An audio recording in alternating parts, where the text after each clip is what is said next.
Ky tren i nisur nga Beogradi që do të kishte si destinacion Mitrovicën, ishte një premtim i hershëm i Serbisë për të lidhur banorët me serbët që jetojnë në veri të Kosovës. Duke e parë edhe si një lloj joshje për elektoratin, qeveria e Aleksandar Vučić kishte vendosur që 18 vjet pas bombardimeve të NATO-s të rikthente linjën e dikurshme të rregullt Beograd-Mitrovic me një tren të dhuruar nga Rusia, si për treguar rëndësinë e kësaj linje të konsideruar të rëndësishme nga serbët për lëvizjen e popullsisë. Në nisje të udhëtimit i pranishëm ishte edhe shefi i zyrës për Kosovën në qeverinë serbe, Marko Đurić.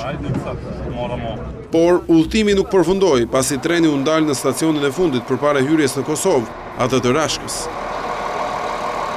Pas kërkesës së autoriteteve kosovare, kryeministri serb Vučić urdhëroi kthimin pas të tij.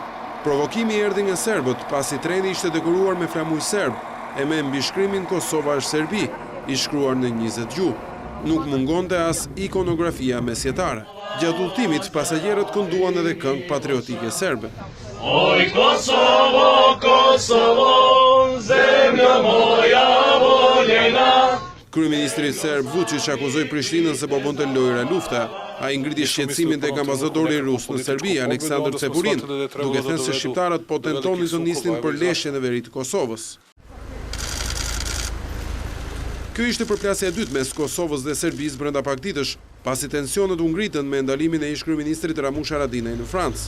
E ndërsa kreu i AK-s është liruar me kush nga gjykata e Kolmarit, Serbia ka kërkuar ekstradimin e tij, me pretendimin se ka prova për krime lufte. Ndonë se nuk kanë lidhje me njëra tjetrën, të dy e këto çështje kanë ngritur pikpyetje se cila do të jetë e ardhmja e dialogut mes Prishtinës dhe Beogradit.